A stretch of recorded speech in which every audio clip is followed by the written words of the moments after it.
Thank you for your testimony today, and I agree with you that American farmers are losing a competitive edge on the global marketplace. It seems like there are two parts to this problem. First, other countries are stacking the deck against American imports, whether that is Mexico banning certain GMO crops or Canadian subsidies to undercut American farmers. But perhaps more importantly, our government isn't doing enough to help American businesses, farmers in particular.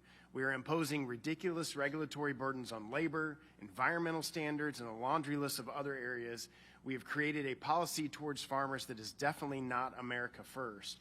In your testimony, you said money goes where money can be made. With that in mind, do you have any further examples or predictions going forward of how states like New York or America in general are losing agriculture production and resources to competitors because of bad policy?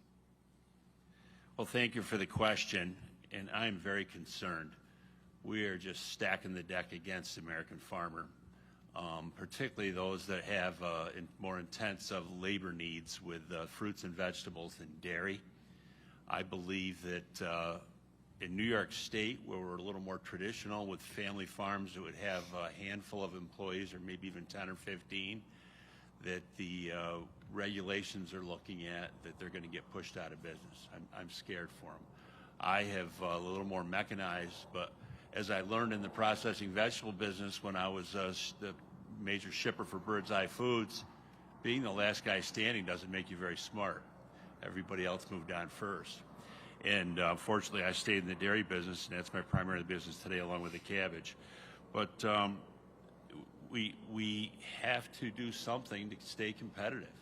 I mean, there's talk of an e-verify system in Washington right now. Folks, 70 or 80% of the employees on dairy farms in the United States will struggle with an e-verify system. The hospitality business and food businesses in a lot of our big cities, this didn't happen overnight. It's evolved over the last 30 years. And we need to listen to small business and hear them and understand that we need a comprehensive immigration bill that addresses this. Some of the finest families in my community, or my employees with me for 20 years, that I'm not sure they can live up to an e-verify system. And it's a very, very big concern.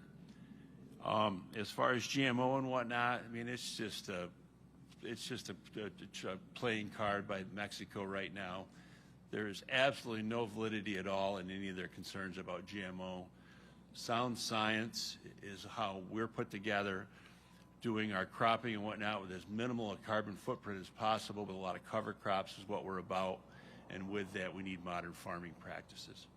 Yeah, and I've seen it in my own district in Florida. We've seen it after NAFTA was passed. We've lost tomato growers because they can obviously produce it a lot cheaper without the labor standards, without the environmental standards in Mexico than they can here in the United States.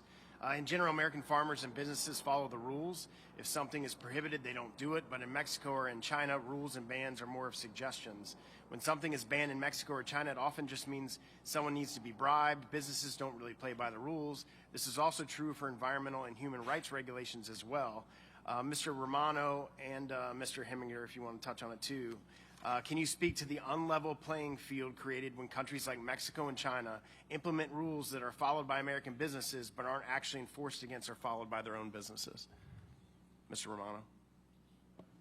Yeah, so I think it's a great question when you think about how we're producing in the United States. Specifically, we actually have a plant in China as well. So when we think about how we bought that plant back in 2019 and part of another acquisition, and that's a small facility that we struggle to compete with, because when we, using our technology and our resources the way we need to invest in the U.S., we use those same principles in China, and we find that we're very uncompetitive because of the things that we're doing as we manage our production to ensure that we're treating the environment the appropriate way. Well, and you spoke about the need to consider increased tariffs on China in regards to the titanium dioxide. Can you speak further as to why, and when dealing with unscrupulous trading partners such as China, a simple free market approach doesn't always work and economic tools such as tariffs are necessary? Yes, so I mentioned that as the tariffs have been put in place, exports into the U.S. have halved. I'll give you another example of another country that's a big, where we supply a lot of material into, is in India. So in that same time frame, India has a market that consumes about 400,000 tons a year, imports in 2017 were 89,000 tons. They're now 210,000 tons. So the import duties that have been put in place along with the 301 have helped us manage our business, and we struggle to do that in Europe as well. So Europe is another country that we've got 3 production facilities in, and the Chinese imports in that area have gone up 82% since 2017. Thank you. My time's expired. Thank you. Mr. Pasquarello? Thank you, Mr.